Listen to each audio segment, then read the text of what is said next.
в очікуванні, коли Володимир Зеленський скаже хоч щось про те, хто такий Вова, для якого будують дім в династії поряд з Андрієм. Але поки що Володимир та Олена Зеленський прибули до Румунії на саміт країн Бухарестської дев'ятки і мовчать про династію. А чому? Чому вони мовчать? Скажіть мені, будь ласка, йому нема що сказати, чи він не знає дійсно, хто цей Вова? І, до речі, НАБУ і САП сказали, що Володимира Зеленського нема серед фігурантів справи. Це тому, що імунітет чи ще щось? Так хто такий Вова? І чого чекати від суду і від Вови? Ну, дивіться, я не знаю, хто такий Вова. Я пам'ятаю, що анекдот. Може, це Вова Ленін?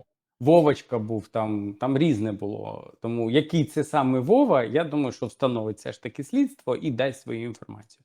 Щодо заяви, яка пролунала від НАБУ і САП, що президент не є фігурантом цих справ, це 100% правда, але про це вже почали писати всі офісні телеграм-канали.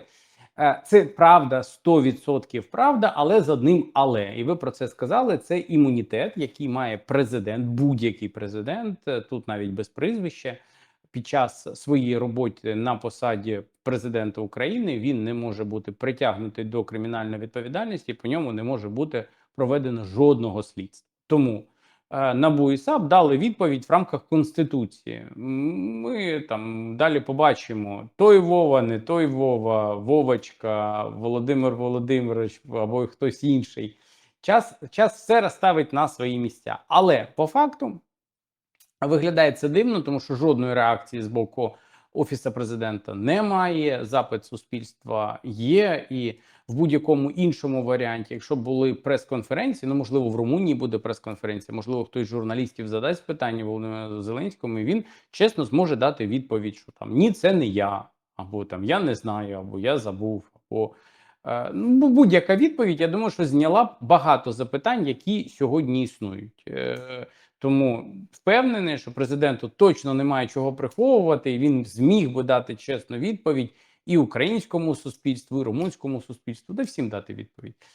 Якщо таке питання існує сьогодні в широких масах. В принципі, воно ж існує не лише в Україні, воно існує і за кордоном. І коли ти спілкуєшся з партнерами, ну там, вчора було прийняття в посольстві Європейського Союзу. Багато хто ходить з очима, які в 2 рази збільшені в порівнянні з тим, що було раніше, тому що вони такого не очікували. Вони задають питання, як нам далі пояснювати своєму суспільству, що ми маємо допомагати Україні, коли йдуть такі процеси, коли керівник Офісу президента сьогодні йому вручена підозра.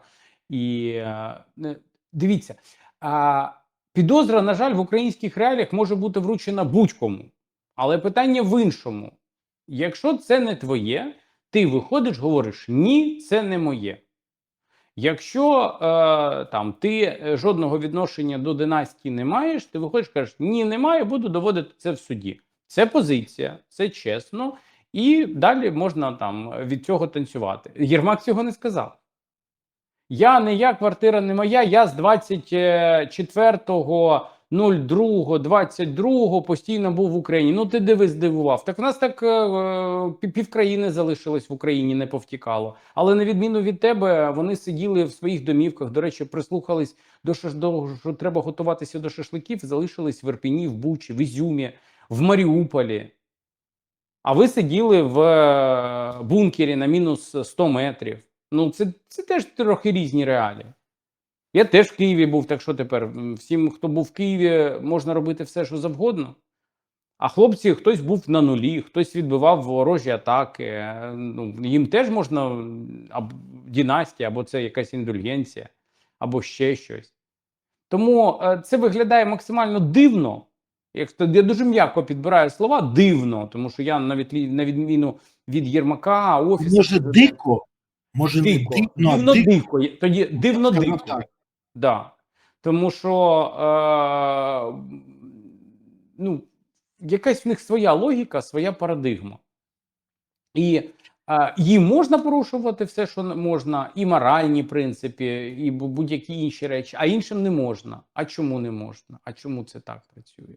І далі по тексту, ну, бачимо те, що бачимо, знаємо те, що знаємо, але я думаю, що суд буде максимально справедливим. Ми побачимо сьогодні рішення, Не побачимо. яке Не побачимо, тому що я впевнений, що будуть відтягувати, тягнути, розповідати, що ще не ознайомилися зі всіми справами. Я впевнений, що будуть тягнути до опору. Єдине, що я не можу зрозуміти, чому. Мені здається, це тому, щоб не було ніяких заяв на ТСК, може. Я не знаю, чому відверто. Але сьогодні я спостерігав, що коли оголосили в Києві повітряну тривогу, всі інші засідання тривали, а по Єрмаку прервали. Дивний збіг обставин. І це він боїть. Ні, там запитують: боїшся, не боїшся? Будеш не будеш перервати. Мабуть, сказали, що треба перервати, бо дуже лячно. Правда, це не є 24-м, 22-м і героїчним відбиванням чеченців на Банковій, чи інших боїв. Там ще в них був цей, як його, Данілов, секретар Ради національної безпеки і оборони, який розповідав, що там багатенна куча диверсантів бігала по урядовому кварталу. Я був 24.02 в урядовому кварталі, жодного диверсанта не бачив. Ну, ви не праві. Може, він мав на увазі, ви не праві, може, він мав на увазі диверсантів, яких прізвищ, наприклад, Єрмак? А всередині я не знаю. Я на той час там вже мене не було, і тоді це вже краще запитувати інших. Тому, повертаючись до запитання вашого, ні, я думаю, що ми побачимо сьогодні, ну максимум там завтра, рішення суду, тому що є лише 72 години для того, щоб прийняти рішення і внести заставу. Я думаю, що вона буде трохи менше, ніж 180 мільйонів, але вона буде внесена, і Єрмак не буде сидіти в СІЗО. Почекайте, ми ще зараз про це поговоримо. Почекайте, да, тут це вишенька на торті. Але дійсно всі дивляться, в'януть вуха, тому що коли ти чуєш про пісок складовища, оце якраз тема наступна наша. Це тарологія, астрологія, якісь колдуни, інші слова. Це дивна історія. Давай так. Вже відомо, що Єрмак призначав на посади, державні посади, консультуючись з ворожками і гадалками. І це держава. Це що? Російськими. Так. З'ясувалося, що Вероніка Феншуй дійсно могла бути завербована російськими спецслужбами, але частина з тих людей, які порадила та саме Вероніка Феншуй, і сьогодні на посадах в СБУ, в Офісі президента, в інших структурах. Чи не варто їх відсторонити? До речі, коли сьогодні прокурор зачитував переписку Єрмака з Веронікою Анікевич, вона ж Вероніка Феншуй, то там було таке: Єрмак перераховує людей: Фіала, Українська Правда, Ткач, Мусаєва, Железняк, Арахамія, Гончаренко. Я на все готовий. Завтра готовий. На що Вероніка відповідає, що зараз у Єрмака є друг-гарант, тому є моральне право знищувати людей зі списку. Вибачте, будь ласка, а що це таке відбувається? Ну, взагалі, інформація про астрологію, про принципи кадрових призначень в Офісі президента, які пов'язані на цих речах, про ворожіння, ляльки Вуду, шаманські камлання, з'явилася не вчора. Ця інформація навіть публічно з'явилася від антикорупційних органів приблизно там півроку тому. Це, до речі, шокувало і здивувало наших партнерів ЄС і США. І не лише тому, що це далеко від християнства, а це дикунство відверто, а тому, що подібне прийняття рішень викликає питання в адекватності тих, хто їх приймає. То чи все ок з Зеленським і Єрмаком? І як вважаєте, чи знав Зеленський про подібні практики Єрмака? До речі, що там з землею складовища? І чи практикувалося це раніше, чи чули ви за часів спікерства Разумкова? Я не знаю. Ні, так тут виходить, якщо підняти терміни, то да, це було в них там на перманентному. Тобто вони з самого початку. Я про це не знав, я цього не бачив. Бачив в браслетіки у Єрмака, це бачив. А всього іншого для мене це стало так само новиною. Якщо чесно, я не повірив, коли відбулися обшуки НАБУ, і потім люди почали розповідати там про кукли Вуду, про голки, про все це. Я кажу, камон, це ж доросла людина, нібито там. Чоловік, тим більше, нібито. Тому виглядає максимально дико. Тут прям дико, дивно і не по-християнськи, або взагалі по загальню моралі, якихось людських цінностей. Але це не тільки по-християнськи, це протирічить ісламу, іудаїзм. Це цивілізованим релігіям протирічить. Совісті протирічить. Так. Але чесно вам скажу, коли я там побачив ці прізвища, то Єрмак накладав порчу на своїх колег і іншу опозицію, і журналістів. Це взагалі хворі люди. Голова не на місці, вона, знаєте, там протікає. Башня всього танка протікла. Виглядає це саме так. Але чорт з ними, з кукловим Вуду, коли в рамках кримінальної справи зачитується інформація про те, що з кладовища вивезли 729 чи 26 кубов землі, для розуміння тих, хто нас дивиться, куб землі – це 1,8 тонни. Просто для розуміння, скільки вивезли з землі. Не землі, а піску, вибачте. На будівництво династії, причому воно зараз заарештовано, і після завершення слідчих дій цей пісок має бути повернений комунальному підприємству «Ритуальні послуги» Української та міської ради. Це взагалі будувати власний будинок на піску з кладовища. Я сьогодні, виступаючи в Раді, сказав, що я кажу, ви тепер обережно, коли заходите в кабінети чиновників Офісу Президента, цукерки не беріть. Бо нещодавно була Пасха, вони коли їздили забирати пісок, могли з того самого кладовища прихопити бублики, печеньки, цукерки, Пасху. Яйця, сподіваюся, що вже поїли і навряд чи це якось вам перепаде, але все інше можна зустріти в тих вазочках, розумієте, розеточках. Це було б смішно, якщо б не виглядало абсолютним абсурдом.